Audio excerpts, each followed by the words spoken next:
어제 치러진 일본 중의원 선거에서 다카이치 사나이 총리가 이끄는 자민당이 전체 의석의 3분의 2 이상을 독식하는 대승을 거뒀습니다. 당장 강경 우파 정책을 속도감 있게 밀어붙일 거란 전망이 우세한 가운데 전쟁 가능한 보통 국가로의 헌법 개정도 추진할 가능성이 높아졌습니다. 도쿄 신지영 특파원의 보도입니다. 사상 초유의 압도적 승리였습니다. 자민당은 어제 치러진 중의원 선거에서 전체 465석의 3분의 2 이상인 310석 이상을 단독으로 차지하는 데 성공했습니다. 단일 정당이 중의원에서 3분의 2 이상 의석을 차지한 건 전후 처음이며 아베 신조 전 총리도 300석까진 얻지 못했습니다. 중의원 해산으로 조기 총선을 실시한 다카이치 총리의 승부수가 적중했다는 평가입니다. 명실상부한 다카이치 1강 체제 구축으로 국가정보국 창설과 스파이 방지법 제정, 외국인 규제 강화 등 다카이치표 우파 정책 추진에 속도가 실릴 거란 전망이 우세합니다.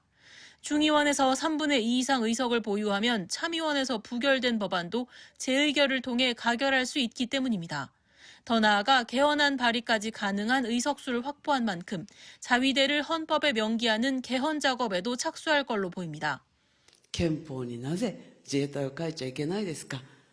彼らの誇りを守り、しっかり実力組織として位置づけるためにも当たり前の憲法改正もやらせてください。 다만 자민당이 당장 개헌안을 발의하긴 어려운 상황입니다. 개헌안을 발의하려면 중의원뿐 아니라 참의원에서도 3분의 2 이상 의원이 찬성해야 하는데 현재 참의원은 여소야대 상태이기 때문입니다. 야스쿠니 신사 참배와 관련해선 우선 동맹국과 주변 국가들의 제대로 이해를 얻어야 한다며 신중한 자세를 내비쳤습니다. お互いにやっぱりその国のために亡くなった方々に敬意を支え合える、そういう環境を作るっていうのが私の目標です。 반면 제1야당인 중도개혁연합은 현재 49석 확보에 그쳐 종전 의석이 167석이었던 점에 비춰볼 때 참패가 확정적입니다. 도쿄에서 MBC 뉴스 신지영입니다. 여러분 안녕하십니까? 2월 9일 월요일 뉴스투데이 시작합니다. 비트코인 62조 원어치를 잘못 입금한 빗썸이 대부분을 회수하고 그에 따른 피해 보상을 시작하겠다고 밝혔습니다. 하지만 여전히 회수하지 못한 코인도 130억 원이 넘습니다. 이혜선 기자입니다. 빗썸은 사고 즉시 회수되지 못하고 시장에 매도된 약 1,780개의 비트코인 중 93%를 되찾았다고 밝혔습니다. 이제 남은 건 125개 상당의 코인, 130억 원에 달하는 규모입니다. 빗썸 관계자는 아직 회수 안 된 코인은 계좌주가 매도해 현금으로 인출하거나 이더리움 등 다른 가상자산을 구매한 것으로 파악된다며 시간이 걸릴 것으로 보인다고 설명했습니다. 이용자가 지급받은 비트코인으로 매수한 다른 가상자산을 회수할 경우 가격 변동으로 인한 손해를 회사가 떠안아야 하는지 따져봐야 한다는 겁니다. 빠른 회수를 위해 이용자들에게 전화로 개별적으로 연락해 회수 방식을 협의 중이라며 회수가 되지 않을 경우 법적 절차도 배제하지 않는다고 밝혔습니다. 만약 끝까지 잘못 지급받은 코인을 돌려주지 않고 버틸 경우 전문가들은 횡령죄로 처벌 가능할 것으로 보고 있습니다. 횡령죄는 판례는 없지만 가상자산이 법제화된 지도 5년이 넘었고 금융자산과 똑같이 지금 취급이 되고 있기 때문에 법원에서 압수나 몰수나 추징의 대상이 되거든요. 그래서 충분히 횡령죄 성립할 수 있죠.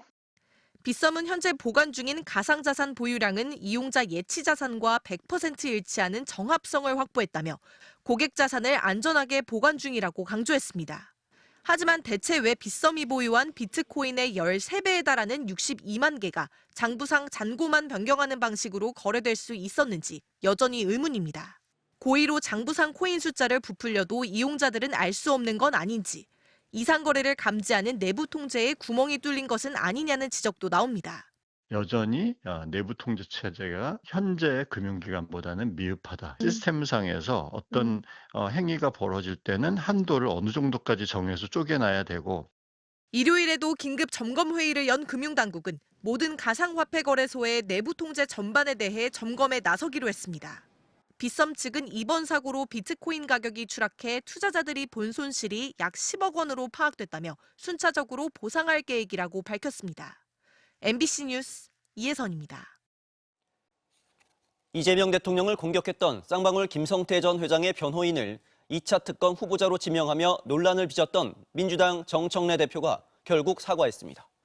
하지만 특검 추천 과정에서 지도부나 법사위 내부 논의조차 없었던 점이 뒤늦게 드러나며 당내 비판은 더 커지고 있습니다. 장슬기 기자입니다. MBC 보도 이후 친명계 사이에선 격렬한 반응이 터져나왔습니다.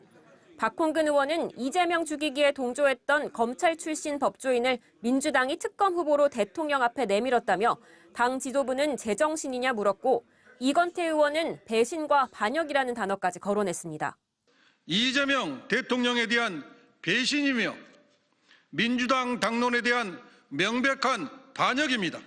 결정을 밀어붙인 자가 있다면 그는 당내 엑스맨이라 불려도 할 말이 없을 것입니다.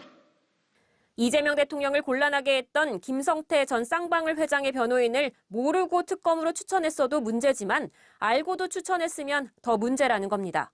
이어지는 반발에 박수현 수석 대변인이 정청래 대표의 사과를 대신 전했습니다. 정청래 대표는 논란이 발생한 데 대하여 당의 인사 검증 실패로 대통령님께 누를 끼쳐드린 데 대하여 죄송하다는 입장을 가지고 있습니다.